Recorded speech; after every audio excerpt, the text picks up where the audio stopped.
오늘 저희들에게 주시는 말씀은 마태복음 5장 5절입니다.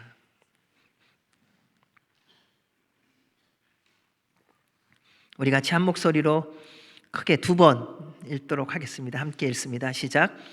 온유한 자는 복이 있나니 그들이 땅을 기업으로 받을 것이며, 온유한 자는 복이 있나니 그들이 땅을 기업으로 받을 것이며. 아멘. 하나님의 말씀입니다. 예수님께서 말씀하신 복 있는 자의 세 번째입니다. 첫째는 심령이 가난한 자는 복이 있나니 천국이 저희 것이며, 둘째는 애통하는 자는 복이 있나니 그들이 위로를 받을 것이며. 무엇에 대한 애통입니까? 죄에 대한 애통이며, 이웃의 어려움과 고난에 대한 애통이며, 나라와 민족에 대한 애통입니다. 그러한 사람만이 그렇게 할 때에 하나님의 위로를 받을 수 있습니다. 오늘은 셋째, 온유한 자입니다. 우리 함께 5절의 말씀을 다시 한번 읽겠습니다. 온유한 자는 복이 있나니 그들이 땅을 기업으로 받을 것이며. 이 말씀은 시편 37편 11절 말씀을 인용한 말씀입니다. 우리 시편 37편 11절에 이렇게 기록되어 있습니다. 같이 읽어보겠습니다. 그러나 온유한 자들은 땅을 차지하며 풍성한 화평으로 즐거워하리로다. 우리 예수님은 말씀을 전하실 때요, 구약의 말씀을 자주 인용하셨습니다. 왜냐하면 구약의 모든 말씀은 그냥 구약의 지나간 말씀이 아니라 그 모든 말씀이 예수 그리스도를 향한, 그리고 주님을 위한, 그리고 주님에 대한 말씀이기 때문에 그렇습니다. 그래서 예수님께서 요한복음에서 이렇게 말씀하셨습니다. 너희가 성경에서 영생을 얻는 줄 생각하고 성경을 상고하거니와 이 성경이 곧 누구요? 예수님, 내게 대하여 증언하는 것이니라. 수많은 바리새인들, 사두개인들, 율법 학자들이 구약의 말씀을 연구하며 가르쳤습니다. 그리고 예수님과 갑론을박을 했습니다. 그때 예수님께서 주신 말씀이라는 겁니다. 너희들이 하나님의 말씀이라고, 율법이라고, 여호와의 말씀이라고 연구하는 그 모든 내용이 누구를 위한 것인 줄 아냐? 나다, 나 예수다. 이 말씀을 하셨습니다. 그래서 여러분 성경 꼭 읽으셔야 됩니다. 나는 구약은 어렵고 힘들어서 그런 말씀 하지 마시고요, 거기서 예수님 만나셔야 돼요. 그래야 신약에 와서 말씀을 읽을 때 구약의 그 모든 말씀이 주님을 향한 말씀이었구나라는 것을 깨닫게 될 것입니다. 오늘 말씀하신 온유라는 말의 사전의 뜻은 따뜻하고 부드럽다입니다. 그래서 우리는 온유한 사람 그러면 어떤 생각을 하냐면요, 그냥 따뜻하고 부드러워서요, 어떤 상황에서도요 그냥 화내지 않고 그냥 무슨 얘기를 하든지 괜찮아, 좋아, 그럴 수도 있지, 사람이 살다 보면 다 그런 거야, 이렇게 얘기하는 사람을 우리는 보통 온유한 사람이다 라고 말합니다. 네, 그냥 사전적인 뜻으로만 하면 맞는 말입니다. 근데 그러한 사전적인 뜻만 있는 온유한 사람만 있다면 세상은 또한 엉망이 되지 않을까요? 그런데 예수님께서 말씀하신 온유는 뜻이 좀 다르다는 사실입니다. 원래 이 말의 히브리어에는요, 가난한, 또 비천한이라는 뜻이 같이 있습니다. 구약에서 온유한 사람이라는 것은요, 곤궁과 슬픔 속에서 겸손하게 하나님의 도움을 바라는 자라는 의미가 있습니다. 그러니까 어려움 속에서요, 힘듦 속에서요, 가난함 속에서요, 지침 속에서 하나님의 도움을 바라는 자가 온유하다는 뜻이라는 겁니다. 시편 기자가 온유한 자의 모습에 대하여 시편 40편 17절에 이렇게 기록해 놓았습니다. 같이 읽어보겠습니다. 나는 가난하고 궁핍하오니 주께서는 나를 생각하시오니 주는 나의 도움이시요 나를 건지시는 이시라. 나의 하나님이여 지체하지 마소서. 가난하고 궁핍한 자, 그가 하나님을 구할 때 그 사람을 온유한 자, 이렇게 말한다는 것입니다. 예수님께서 말씀하시는 온유는 단순히 따뜻하고 부드러운 성품의 소유자만을 말씀하시는 것이 아닙니다. 그러니까 이런 사람은요, 세상에도 많더라고요. 세상에도 온유한 사람 많죠. 여러분이 온유하세요? 아니면 여러분이 예수님 안 믿지만 세상에서 만나는 친구 중에 더 온유한 사람 있으세요? 정직하게. 그래도 내가 교회 다니니까 낫지라고 말할 만한 게 얼만큼 되세요?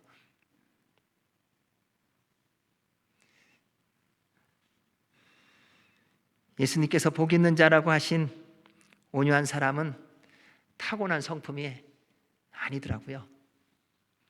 예수님을 믿고 따름으로 예수님 안에서 날마다 새로워지는 성품입니다.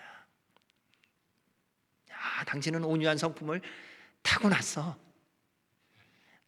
그렇지 않아요. 그거는 그냥 따스하고 이러한 부드러운 그런 정도의 수준에서는 맞는 것 같습니다. 하지만 주님이 말씀하시는 온유는 주님 안에서 주님을 믿고 따름으로 말미암아 날마다 맺어지는 열매와 같습니다. 철저하게 예수님을 의지하고 바라고 따르는 것입니다. 예수님께서 말씀하셨듯이요, 제자의 삶을 살아가려면요, 그리스도인답게 살아가려면요, 날마다 자기를 부인하고 자기 십자가를 지고 주님을 따라가야 합니다. 예수님을 바라보고 의지하고 따르려면 늘 평탄한 길일까요? 아니요. 생각보다 풍랑이 많습니다. 우리가 예수님 믿으면서 오해하는 게 거기 있더라고요. 야, 이제 예수님 믿으니까 나 만사 형통이다. 아무 일 없겠다. 아니요. 만사 불통일 때가 있어요. 예수님 안 믿었을 때가 더 잘 될 때가 있었어요. 예수님을 몰랐으면 그냥 적당히 넘어갈 수 있는 일, 그래서 다 잘 해결될 수 있는 일이었는데, 예수님 믿어서 적당히 넘어갈 수 있는 일을 적당히 넘어가지 못해서 잔잔한 바다에다가 잔잔한 호수에 돌을 던져야 하는 경우가 많지 않으셨습니까? 그냥 거짓말하고 넘어갈 수 있었는데, 그러면 누구도 뭐라고 하지 않는 일인데 예수님 믿어서 정직하게 살아가라고 하니까 할 수 없이 말씀에 순종하라고 정직했더니 더 어려워진 경험. 이전에 주님을 모를 때는 손해 안 보기 위해서 내 수단과 내 방법으로 살아와서 잘 살았는데, 예수님 믿고 나니 세상의 악한 방법 사용하지 못해서 희생당해야 했던 아픔들. 여러분, 집안에서도 그렇지 않으세요? 예전 같으면 내 성격대로 다 말하고 다 뒤집어 놨을 텐데, 예수님 믿고 그날따라 설교를 듣고 왔더니 하나도 참으세요. 그 소리가 그렇게 마음에 콕 맺혔어요. 꽂히고 그래갖고선 밥상을 들고서 부르르 떨었던 그런 분들이 종종 계시더라고요. 그리고 더 화나면 그 다음에 하시는 말씀들이 있더라고요. 예수님, 왜 예수님 만나게 해서 저를 이렇게 고통스럽게 하세요? 여러분, 주님을 믿고 따라간다는 것은요, 홍해 바다를 건너야 하는 거예요.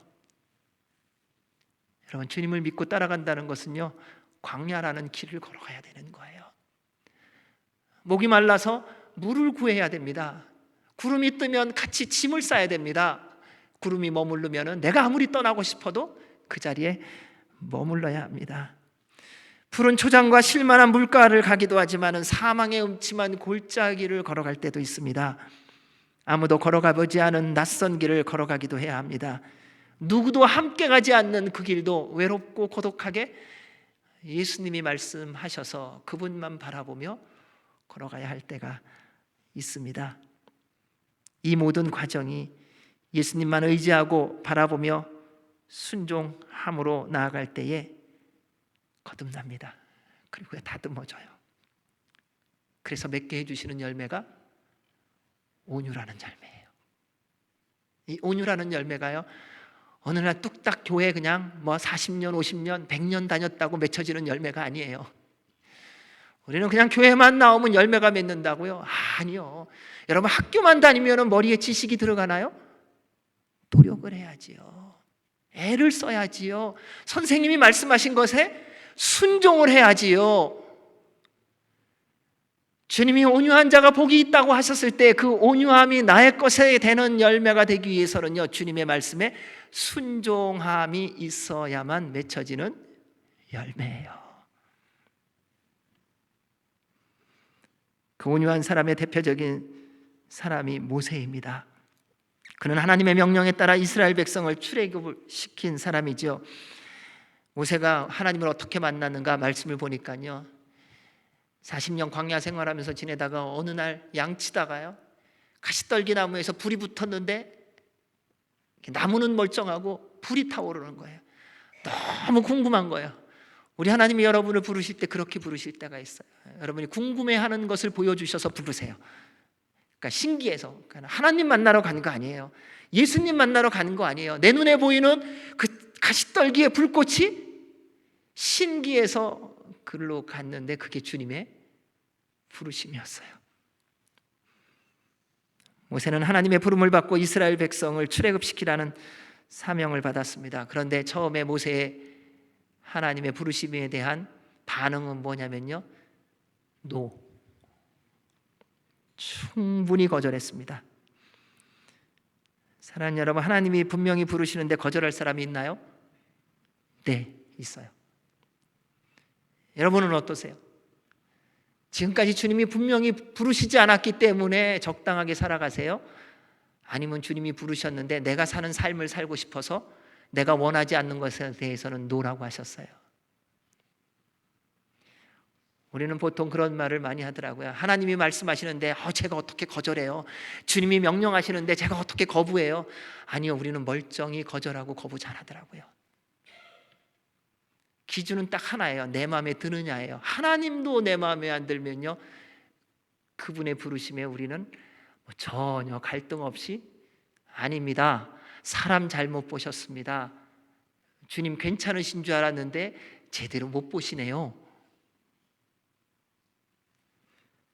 모세가 하나님께 거절합니다. 우리 하나님께서 모세에게 기적도 베풀어 주셨어요. 너 손에 지팡이 놔라, 뱀이 됐어요. 꼬리 잡아라, 다시 지팡이 됐어요. 그거 갖고는 못 믿으니까는 너 손 품에 넣어라, 빼라, 한센병이 걸렸어요. 다시 집어넣어라, 빼라, 멀쩡해졌어요.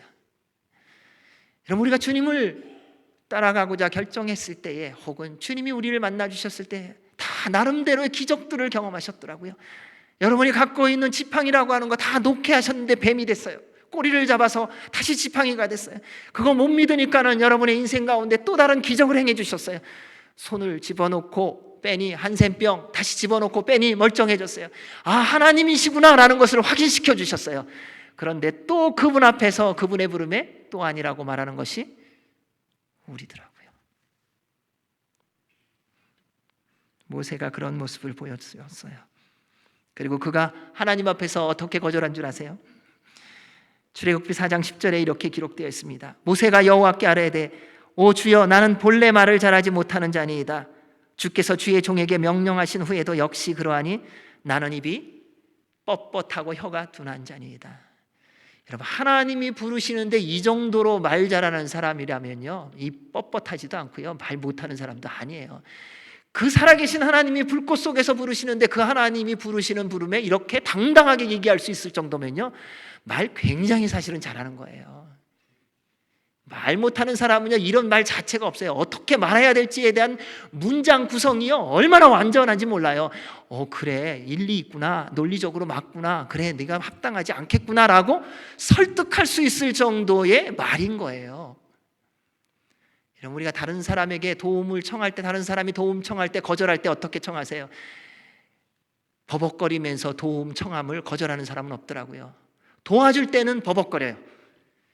근데 도움을 청하는 사람에게 거절할 때는요, 우리는 얼마나 정확하게 그리고 논리적으로 말하는지 모릅니다.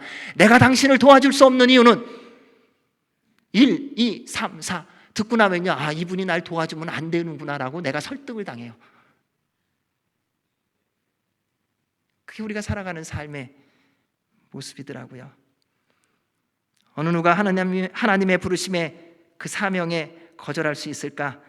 거절하더라는 겁니다. 모세는 나일강에서 하나님의 은혜로 구원을 받았습니다. 애굽왕 바로의 딸에 의해서요.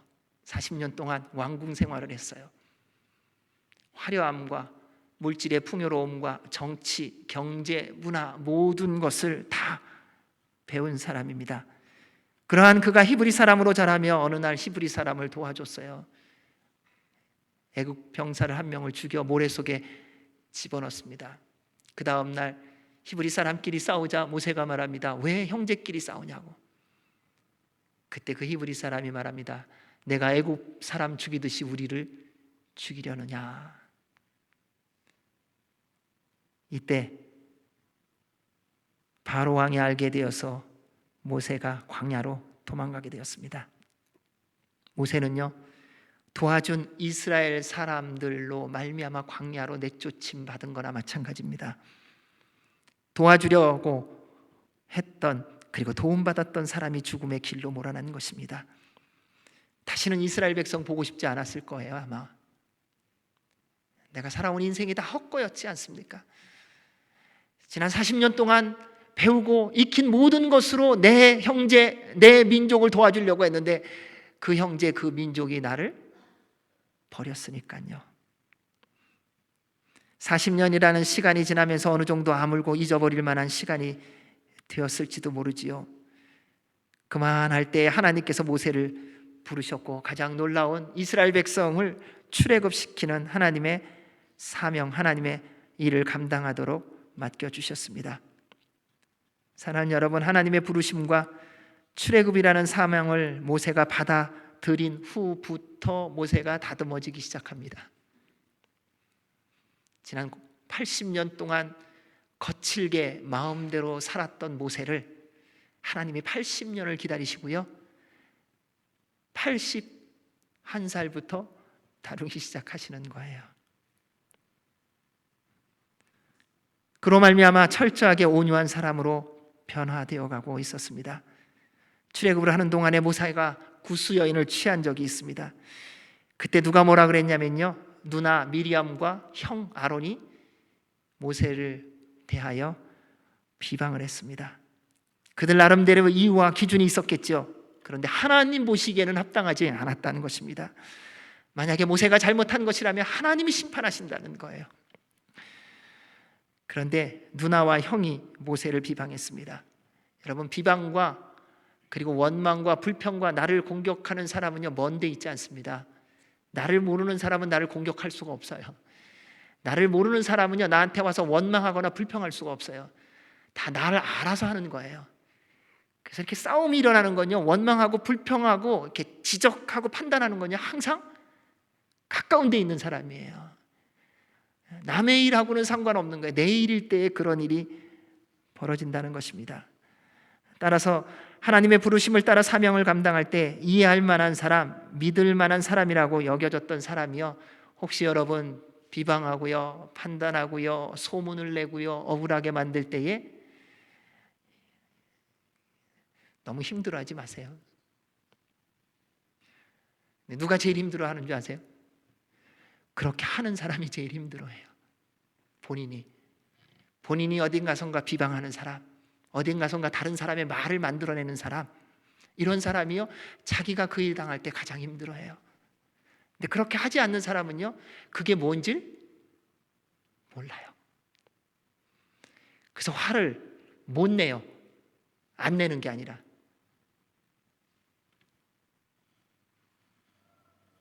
여러분, 그렇게 원망과 불평, 판단하는 거에 대해서는 여러분 모르시기 바랍니다. 그냥 잊어버리세요. 모르는 거예요. 모세를 비방하는 미리암과 아론, 그리고 모세를 하나님께서 부르셨습니다. 그리고 하나님이 모세를 변호해 주세요. 그에 대한 기록이 이렇게 되어 있습니다. 이 사람 모세는 온유함이 지면의 모든 사람보다 더하더라. 그리고 세 사람을 회막으로 불러 하나님께서 미리암을 치십니다. 나병이 걸렸습니다. 그때 모세가 누나 미리암을 위해서 간구합니다. 모세가 여호와께 부르짖어 이르되 하나님이여 원하건대 그를 고쳐주십시오. 여러분, 자기가 불평 들은 거예요. 자기가 지적받은 거예요. 잘못한 거 없는데 판단받은 거예요. 눈앞에서요. 그래서 그 판단받은 거에 대해서 하나님이 치셨어요. 그러면 잘 됐다. 하나님이 치셨으니까 당신 감당하라. 이렇게 얘기하는 게 보통으로 생각하는 건데, 온유함이 지면에 있는 모든 사람보다도 더한 모세는 어떻게 했냐면요, 하나님 아버지 앞에 나아가 하나님, 우리 누이 용서해 주십시오. 하나님, 우리 누나 사해 주십시오. 이게 바로 온유라는 겁니다.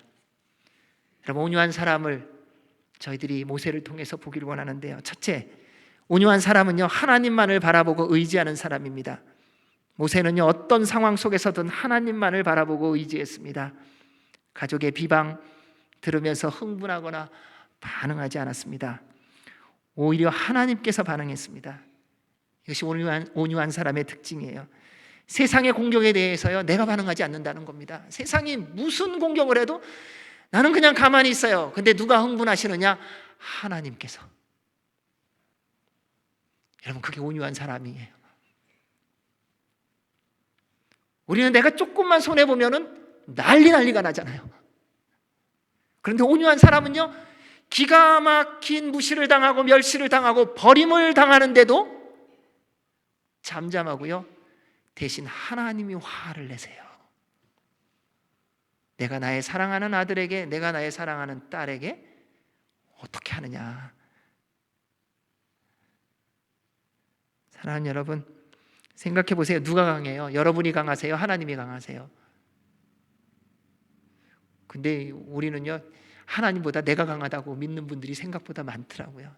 내가 처리해야 된다는 거예요. 그런 사람 내가 아주 싹 없애야 된대요. 뭐 그 정도 능력 있으시면 하세요.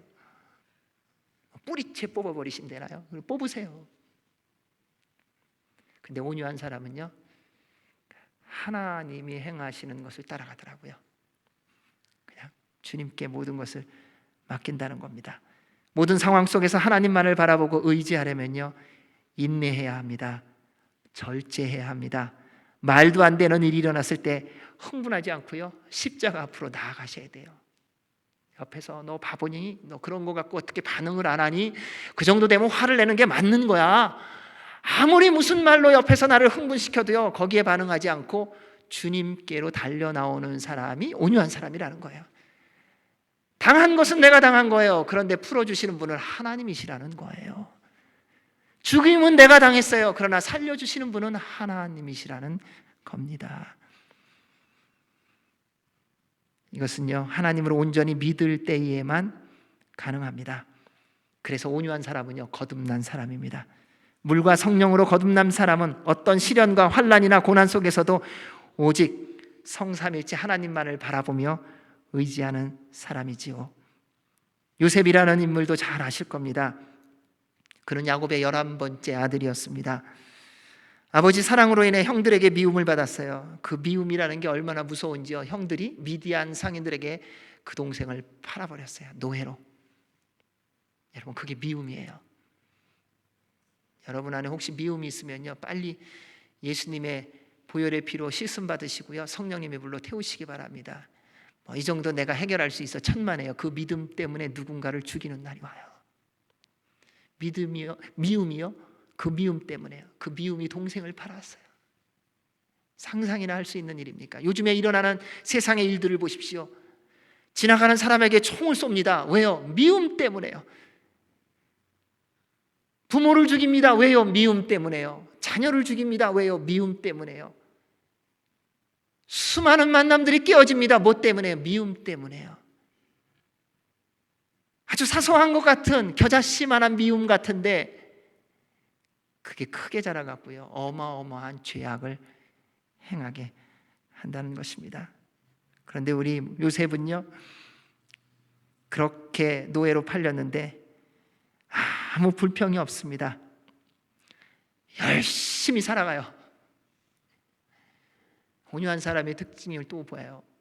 온유한 사람은요, 버림받았는데도요, 그리고 가장 비천한 곳에 처했는데도요, 열심히 살아가더라고요. 불평이 없어요. 형들이 나를 버렸어. 내가 나중에 갚아줄 거야. 우리는 그것을 동기부여라고 말하더라고요, 거꾸로. 독을 품어야 된대요. 악을 품어야 일을 할 수 있대나요? 욕심을 가져야 뭘 이룰 수 있대나요? 우리는 세상의 죄악을 가지고요 자꾸 동기부여로 주려고 그래요. 그게 사단의 속임수더라고요. 요셉을 보세요. 아무 얘기 안 해요. 그냥 가는 곳마다 열심히 일해요. 노예로 갔는데 백부장의 노예로 가갖고 얼마나 열심히 일했는지요. 백부장이 칭찬을 해요. 자기 부인만 빼놓고는 모든 것을 다 맡겼어요. 거기서 또 눈에 밖에 나갔고, 주인 마님이 무섭기는 해요. 주인 마님의 눈에 벗어나면요 국물도 없어요. 여러분, 잘했냐 못했느냐가 아니더라고요. 또 죄수가 됐어요. 죄수로 갔는데도 또 열심히 일을 해요. 내가 열심히 일하고 싶은데 상황이 안 돼서, 내가 이렇게 억울해서, 내가 이렇게 원망을 들어서, 이런 거 다 이유더라고요. 여러분, 지금 내가 일하고 싶지 않은데 있다고 열심히 일 안 한다? 그게 하나님의 말씀에 불순종하는 거예요. 어디에 갔느냐가 아니에요. 지금 있는 곳이 하나님이 보내신 곳이라고 믿으시라는 거예요. 그리고 그곳에서 하나님의 말씀대로 최선을 다하여 감사로 기쁨으로 열심히 일하시라는 거예요. 그게 온유했던 요셉이 보여준 모습이에요. 내가 이 일을 언제까지 해야 돼? 언제까지는요 주님이 그만두라 할 때까지 하는 거예요. 그거 갖고 고민하지 마세요. 내가 언제까지 이러한 삶을 살아야 돼? 언제까지는요 주님이 부르실 때까지 사시는 거예요. 감사함으로, 기뻐함으로. 이제는 여러분의 삶 가운데서 원망과 불평이 없어지시기를 주의 이름으로 축원합니다. 이제 더 이상 원망하지 마세요. 그냥 감사하세요. 그냥 기뻐하세요. 그냥 즐거워하세요. 그런데 그렇게 열심히 살아가니까요 이게 중요해요. 그것을 본 백부장과 그것을 본 간수장이가 요셉을 보면서 뭐라고 얘기하는지 아세요? 창세기 39장 3절 23절에 이렇게 말합니다. 그의 주인이 여호와께서 그와 함께 하심을 보며 또 여호와께서 그의 범사에 형통하게 하심을 보았더라. 여러분, 종이 형통한 게 뭐가 있어요? 주인이 잘 된 거예요. 간수장이가 죄수가 형통한 걸 뭘로 보겠어요? 그의 일을 잘 감당하는 것을 통해서 본 거예요. 근데 뭘로 봤냐? 하나님이 함께 하신 걸 보았다는 거예요. 여러분, 온유한 사람은요 하나님을 보여주는 사람이더라고요. 온유한 사람은요 예수 그리스도를 보여주는 사람이에요. 사랑하는 여러분, 여러분의 인생이 어렵고 힘들고 고통스러운 여정 걸어가고 계세요. 이방의 삶이어서, 이민의 삶이어서, 직장이 잘 안 돼서, 가정에 어려움이 있어서, 자녀가 생각대로 말 안 들어줘서, 부모가 고집을 피워서, 남편이 아내가, 형제가 교회 오니까는 더 복잡해서, 직장 가면은 내가 원하는 대로 봉급을 안 줘서, 여러분, 우리가 우리 마음에 불편하다고 그리고 안 좋다고 생각하는 것을 가만 보세요. 어디서부터 시작됐는가? 여러분, 억울하고 무시받고 있는데 아무도 도울 손길이 혹시 없지 않으세요? 그렇다면 예수님만 바라보십시오. 여러분, 예수님만 의지하세요. 찾아도 없으시잖아요. 여러분의 마음을 헤아려 아는 사람 누가 있어요? 난들 내 마음을 헤아려 아는가? 없어요. 주님밖에 없어요. 사랑하는 여러분, 예수님 앞으로 나아가십시오. 아무도 도울 수 없고 누구도 함께 할 수 없을 때 언제나 변함없이 함께 하시고 도우시는 분, 그분이 여러분을 지으시고 사랑하시는 하나님이십니다. 여러분, 과거에 경험한 풍랑 때문에 지레 겁먹지 마세요. 우리는 자라보고 놀란 가슴, 소뚜껑 보고도 놀란대요. 그래서 왜 놀라는가, 왜 두려워하는가 봤더니요 옛날에 그 경험이 있었다는 거예요. 옛날 얘기예요. 근데 그 옛날 그 경험을 가지고요 지금도 더 얼마나 우려드시는지 몰라요. 그냥 내가 다 안 돼요. 알기는 뭐 하세요? 다 몰라요. 오늘을 누가 살아봤어요? 오늘을 살아가는 건요 처음이에요. 여러분, 2019년 10월 13일을 언제 살아보셨어요? 오늘이라는 이 시간을 누가 먼저 살아봤어요? 다 처음 살아가는 시간이에요. 근데 왜 다 알고 있는 듯이 살아가세요? 그러면서 왜 이렇게 넘어지세요? 알고 있는데 왜 이렇게 실수를 하세요? 그렇게 경험한 것이 알아서 모든 것을 다 잘할 수 있는데 왜 그렇게 하는 게 안 되세요? 모르기 때문에 그래요. 그러니까 주님을 만나셔야 돼요. 주님을 의지하셔야 돼요. 전능하신 하나님께서 여러분의 하나님이시며 도움이시며 산성이십니다. 지금 사망의 음침한 골짜기를 다닌다 할지라도 영원한 목자 되신 하나님만 바라보고 의지하시기 바랍니다. 그분이 쉴만한 푸른 초장으로 물가로 인도해 주실 것입니다. 이 아름답고 복된 하나님의 손길을 누리는 자가 바로 하나님만을 바라보고 의지하는 온유한 사람입니다. 그래서 한 가지 꼭 기억해 주십시오. 사랑하는 여러분, 온유한 사람은요, 자기 힘 뺀 사람이에요. 힘 좀 빼세요. 둘째, 온유한 사람은 하나님의 뜻을 이루기 위해서 이웃을 사랑하고 배려하는 사람입니다. 모세가 온 이스라엘 백성을 위하여 하나님의 부름을 받고 호렙산으로 하나님의 산으로 올라갔습니다. 40일을 금식하며 기도하며 하나님의 십계명을 받았습니다. 여러분, 하나님의 말씀 받는 거는 그냥 누워서 내가 편하게 받는 거 아니더라고요. 금식하셔야 돼요. 주님께 간절히 구하셔야 돼요. 그냥 내가 지나가는데 뚝뚝 떨어지는 게 하나님 말씀 아니에요. 하나님께서 십계명을 주시기 위하여 모세라고 하는 하나님의 사람을 40일 동안 산 위에서 금식하며 기도하게 하셨다는 걸 아셔야 돼요. 우리 주님께서요, 공생애를 시작하실 때요, 그 능력 있으신 하나님의 아들께서요, 먼저 40일을 금식 기도하심으로 공생애를 준비하셨다는 걸 아셔야 돼요. 여러분, 하나님의 사람으로 살아가는데요, 적당하게 살아가면서 할 수 있는 거 아닙니다. 애쓰셔야 됩니다. 수고하셔야 됩니다. 노력하셔야 됩니다. 그냥 그렇게 이루어지는 것 아니라는 것입니다. 하나님께서 직접 십계명을 기록해 주시는 그때에 백성들은 밑에서 40일을 기다리지 못하고 우상을 만들었습니다. 아론이 사람들의 모든 금고리를 가져오라 해서 금 송아지를 만들었습니다. 그리고 이렇게 말합니다. 여러분, 옛날부터 제사장이 대제사장이었어요. 이게 백성들의 소리를 들으니까 타락하더라고요. 오늘날도 마찬가지예요. 영적 지도자라고 하는 목사님들이요, 백성들의 소리를 듣고 따라가면 타락하는 거더라고요. 우리를 인도할 신을 만들어내라, 이 얘기를 백성들이 했더라고요. 근데 그럴 때 대제사장인 아론이 아니다, 하나님께서 명령하실 때까지 기다리라, 주님의 사람이 모세가 내려올 때까지 우리가 기다리자, 이러면서 좀 돌 좀 맞았어야 되는 거더라고요. 근데 돌 맞기 싫은 거예요. 저도 그런 거더라고요.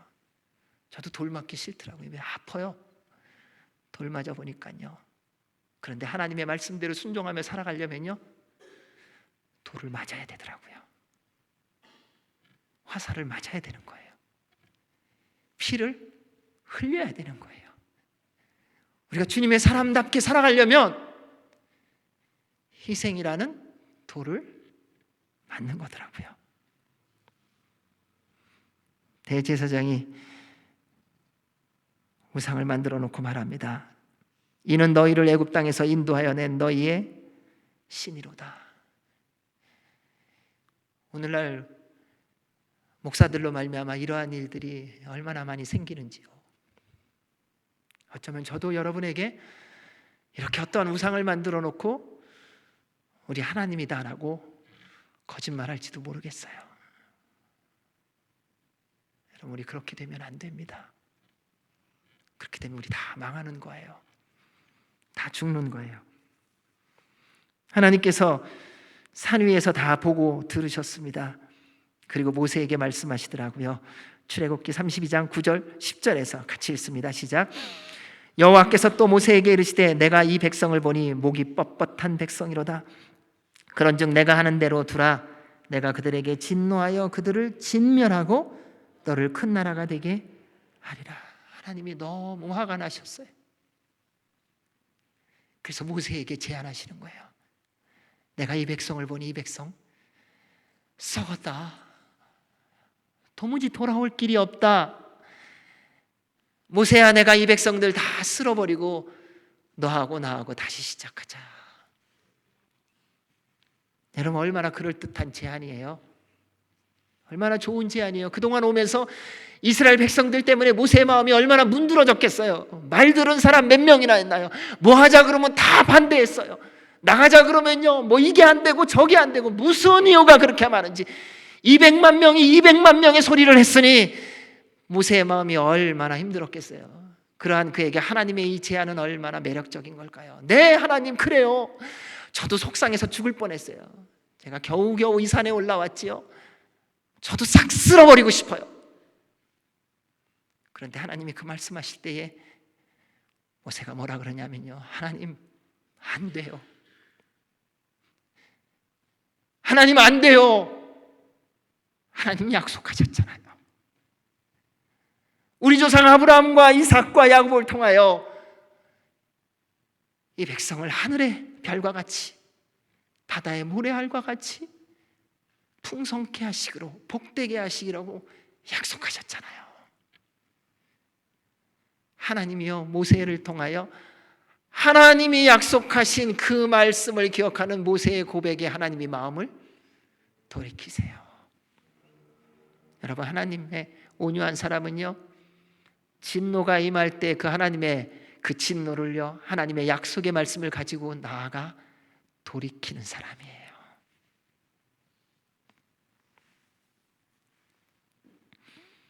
그렇지만 그 진노에 대한 대가는 지불해야 됩니다. 여호와께서 말씀하셔서 레위 지파들이 모여서 그 형제들 3,000명가량을 죽였습니다. 죄에 대한 대가입니다. 우리 하나님 용서는 하십니다. 그러나 죄에 대해서는 분명히 심판하시고 정리하신다는 것입니다. 이튿날 모세가 이제 하나님 아버지 앞에 나아가 온 백성을 위해 회개합니다. 그때 모세가 백성을 위한 간구가 온유함이더라고요. 출애굽기 32장 32절입니다. 같이 읽겠습니다. 시작. 그들의 죄를 사하시옵소서. 그렇지 아니하시오면 원하건대 주께서 기록하신 책에서 내 이름을 지워버려 주옵소서.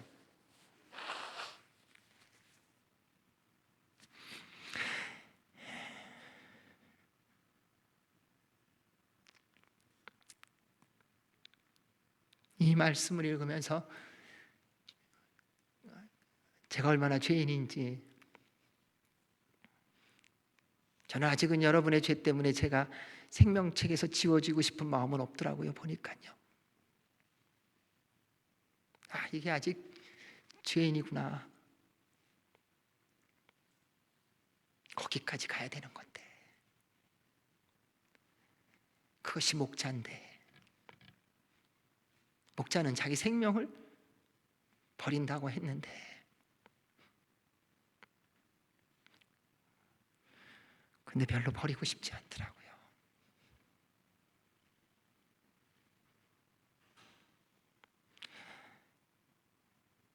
근데 버리라고 하시는 거죠. 그래서 기도해 주시기 바랍니다. 여러분 위해서 목숨 버리는 사람 되도록, 하나님의 말씀을 이루어가기 위해서. 이처럼 온유한 사람은 자신의 이익이나 유익을 구하지 않고 비록 연약하고 부족한 사람이라 하여도 그 상대를 살리는 사람입니다. 왜냐하면 그것이 하나님의 뜻이기 때문에요. 온유한 사람은요, 남 탓하지 않더라고요.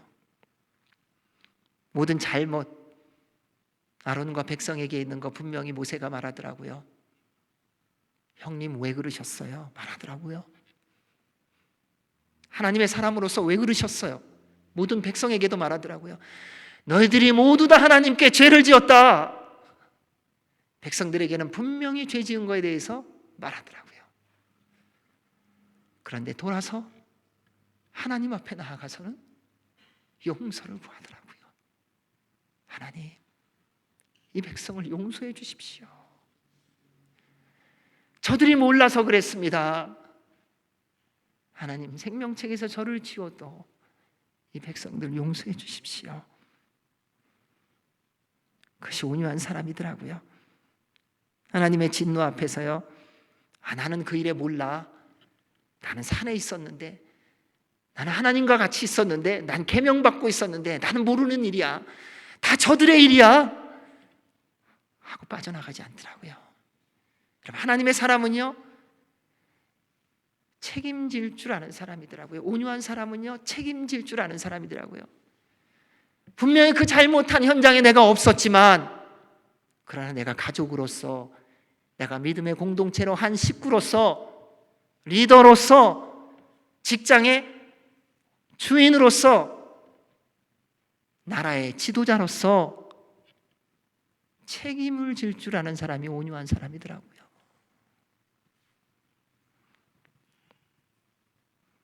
오늘날 이 시대에 참 그리운 사람 아닙니까? 오늘날은요 손해보는 일에는요 누구도 오려고 하지 않습니다. 하물며 다른 사람을 살게 하려는 일에 내가 죽는 것이라면 상상조차 할 수 없는 일 아닙니까? 이 온유함을 먼저 보여주신 분이 바로 예수 그리스도이십니다. 예수님은 우리의 모든 죄와 허물을 대신 짊어지시고 십자가의 길을 가셨어요. 멸시, 천대, 억울함, 손가락질, 얼마나 사람들이 악한지 몰라요. 네가 하나님 아들 예수면 지금 이 자리에서 내려와라, 얼마나 조롱하는지 몰라요. 조롱의 깊이가 얼마나 깊은지 모릅니다. 그렇게 사람의 마음을 뒤집어 놓을 수 있고 그렇게 아프게 할 수 있을까? 근데 그렇더라고요.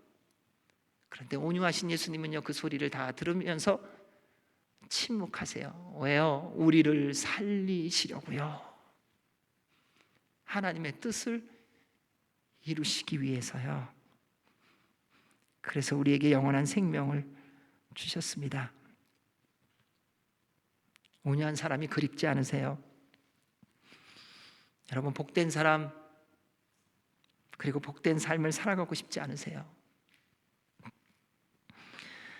예수님의 말씀대로 온유한 사람, 하나님의 뜻을 이루기 위해서 이웃을 사랑하고 배려하는 사람이 되시기 바랍니다. 이는 말씀대로 순종할 때 이루어집니다. 우리 주님 말씀하셨어요. 온유한 자는 복이 있나니 저희가 땅을 기업으로 받을 것이며. 근데 우리는 뒤에 관심이 너무 많아요. 그렇죠? 내가 온유하게 살면 땅이 있대. 잘 살아보려고 이 땅에서. 여러분, 땅이 수만 평, 수십만 평, 수백만 평 있으면 뭐해요? 수백만 평 있는 땅 한 번 제대로 걸어보시나 하시겠어요? 못 걸어요. 그거 다 걸으면 죽어요. 너무 커서. 여기서 말하는 기업을 받을 것이며 오는 것은요, 헬라어로 말하면요 직설법 미래 능동태라는 거예요. 앞으로 더 분명하게 이루어진다는 것입니다. 우리가 이 땅에서 누리는, 눈에 보여지는 손에 잡히는 땅, 기업 이런 것보다, 그게 없다는 것은 아니지만 이런 것보다 영원한 하나님 나라에서 주님과 함께 영원히 살게 되는 하나님 나라에서의 기업을 의미하는 것입니다. 세상은요 강한 자, 속이는 자, 난폭한 자, 요령 있는 자들이 땅을 차지하는 경우가 많지 않습니까? 하지만 하나님 나라에서는요 하나님만을 바라보고 의지하며 산 자, 이웃을 위하여 배려하고 섬긴 자가 하나님 나라에서 땅을 기업으로 받는다고 약속하셨습니다. 사랑하는 여러분, 온유한 자 되시기 바랍니다. 이를 위하여 날마다 십자가의 보혈에 잠기시고 성령님 충만하시기를 주의 이름으로 축원합니다. 그로 말미암아 우리 모두 다 하나님 나라에 들어갔을 때에 영원한 기업을 받아 누리는 그 은혜와 복이 있는 복된 사람 되시기를 주의 이름으로 축원합니다. 아멘. 기도하겠습니다. 하나님 아버지, 우리에게 늘 먼저 본이 되어 주셨습니다. 주님의 말씀대로 주여 날마다 주님 바라보고 주님 의지하며 살아가는 저희들 되게 하여 주시고, 그 가운데서 주님이 주신 모든 것, 주변을 돌아보아 고난과 역경 가운데 있는 자들을 섬김으로 살아가게 하여 주옵소서. 그래서 주 앞에 서는 그날 온유한 자로서 하나님 나라의 기업을 풍성히 받는 우리 모두 되도록 복 내려 주옵소서. 예수님 이름으로 기도하옵나이다. 아멘.